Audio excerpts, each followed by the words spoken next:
Be ready. 5 seconds. Start. Sir, I would just like to touch briefly on a few aspects of this question of national transport policy. This report is a very valuable report, but like many of its predecessors and successors, I think it is being consigned to the pigeonholes or cold storage, whatever you like to call it, and most of the recommendations that you find in this report have not been implemented by the government, whether it is the central government or the state government or the two of them having joint responsibility in some of these matters. The problems which are facing the country in this respect are getting more and more acute. Sir, you will forgive me if I speak with particular reference to some of the problems as they affect my state and my part of the country, not because of any local or partisan outlook, but because I just got very limited time at my disposal. About freight equalization, there is a whole chapter in this report.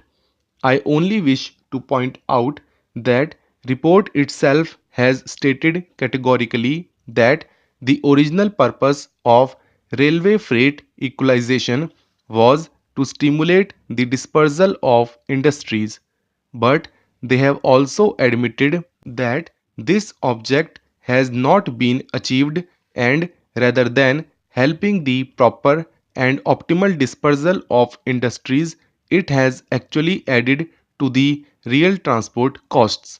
Now, for example, in West Bengal, iron and steel, which are available in our region, are covered by freight equalization. So, that is an advantage enjoyed by the engineering industries located in other states at great distances like Maharashtra and so on. But in the reverse process, you find that Bengal does not grow any raw cotton. We have got textile industries, and all the raw material, that is cotton, has to be brought from cotton growing areas, but it is not covered by freight equalization. So our textile industry offers this advantage in competition with other older textile centers. Similarly, consumer goods have also not been covered. We have to get all the sugar from outside. We do not grow any sugar cane. Even mustard oil, which is the normal cooking medium for most of the people in Bengal, strangely enough, has to be brought from outside. Mustard seeds have to be brought from outside, which are grown much more in Uttar Pradesh, Madhya Pradesh, Rajasthan, Haryana, Punjab, and other parts of the country.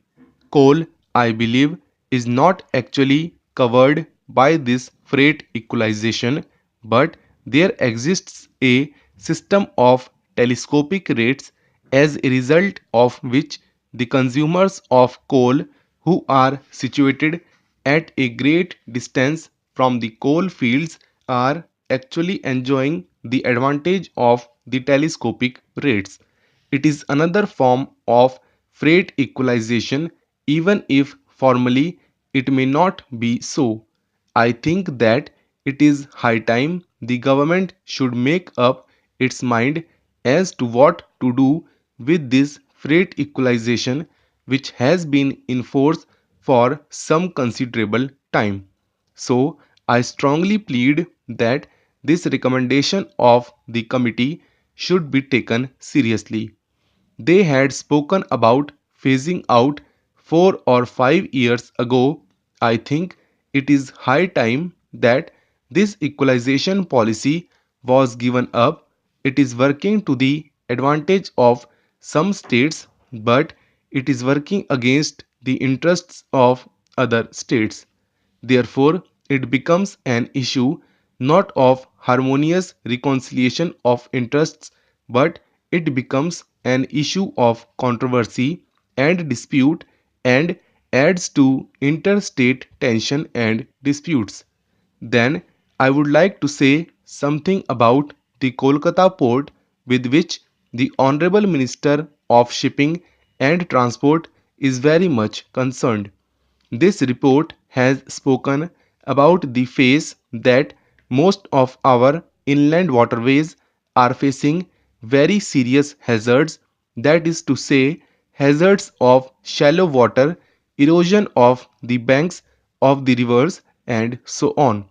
But of all the inland waterways, the one which is never described as an inland waterway because it happens to be one of the major rivers of this country is the Ganga when it reaches the Gangetic Delta, when it becomes known more familiarly as the river Hooghly.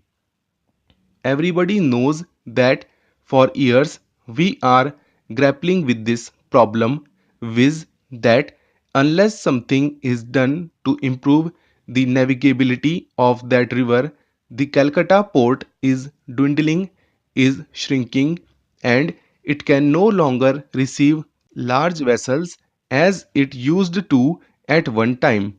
And this is all due to the situation of the river, for which government has spent a considerable amount of money constructing the Farakka barrage in the hope that we would get an extra flow of water from the Ganga diverted through the Farakka barrage, which would flush out the accumulated silt from the Hooghly river and thus permit navigability to be increased. But I regret to say that this is not happening at all. I think the state government has drawn the attention of the center only a couple of weeks ago that despite the agreement, we are not getting the required water.